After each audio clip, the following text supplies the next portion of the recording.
Hey folks, welcome back to the Sedgwick Jimmy channel and another of history's worst cruises. Today we're taking a look at the Vasa or Wasa, the Swedish warship meant to be the crown jewel of the Swedish Navy that sailed for about 1,400 yards before it sank and ended up at the bottom of a shipping lane outside of Stockholm Harbor. How did this happen? Well, that's what we're here to talk about, so let's just get into it. Starting in the early 1600s, Sweden rose to prominence as a political and, more importantly, military power during a period known as the Stormaktstiden, or Era of Greatness. This period started with the reign of Gustavus Adolphus, also known as Gustav II, and Gustavus Adolphus the Great. He increased the size and strength of the Swedish Empire through several wars against the Polish-Lithuanian Commonwealth, as well as through fighting as part of the 30 Years' War, a rather overlooked conflict that cost between 3 and 11 million lives. When you fight a lot of wars, you go through a lot of ships.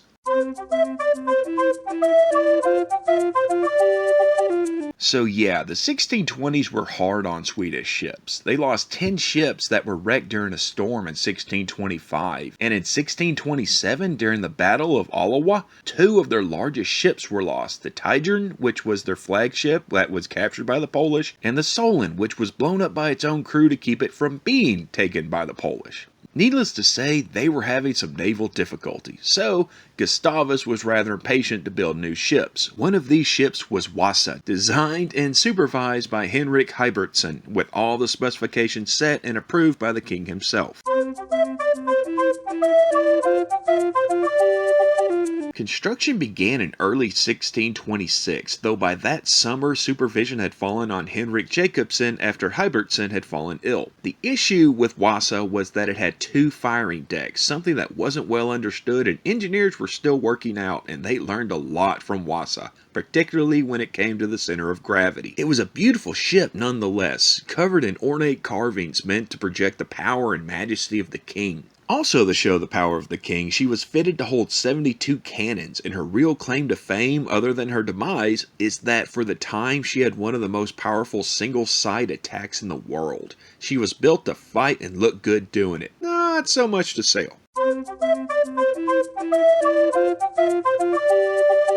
In the summer of 1628, the man in charge of Vasa, Captain Hansen, arranged to demonstrate the stability of the ship for the recently returned Vice Admiral and had 30 men run back and forth across the deck. However, they had them stop after only 3 trips as it was clear the ship was very unstable. And even though both her captain and the Vice Admiral did not see her fit to sail, the king disagreed through letters from the battlefront, and thus Vasa was ordered to sail out of the shipyard on August 10, 1628, and she was towed out into the harbor. There, she unfurled her sails, caught a stiff wind, and almost went over. They were able to steady the ship, however, another stiff wind caught them, and the lower gun ports went below the waterline, allowing water to rush in and quickly sinking the ship. As I said, she sailed approximately 1,400 yards or 14 football fields before she sank. An estimated 30 men died, and this was all in full view of a large crowd that had come out to watch Vasa leave Stockholm on her maiden voyage, so not the best debut.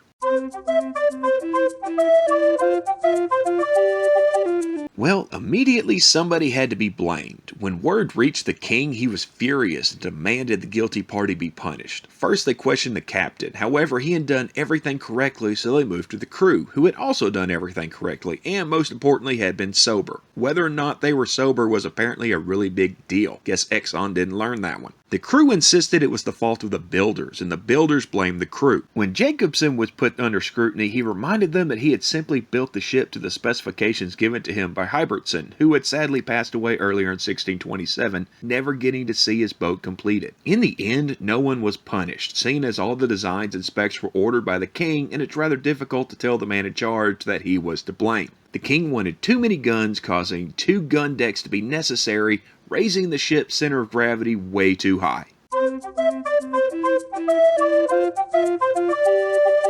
Vasa sat in the water for hundreds of years. Occasionally someone would have the idea to raise her and fail. It wasn't until 1961 that she was finally raised from the water for the first time in 333 years. The ship was then housed in the Vasa shipyard until 1988 when a museum was built for it to formally rest in. You can still visit the Wasa Museum today and walk on the same deck boards as her crew so long ago. I highly recommend the trip. And that's just going to about do it for this episode. It lasted roughly as long as this ship's maiden voyage, and if you liked it, give us a like. If you want to see more, give us a subscribe, and if you have any comments or ideas for future subjects, let us know down in the comments. We appreciate you being here and hope you'll come back for more Sedgwick Jimmy in the future. Come check it out.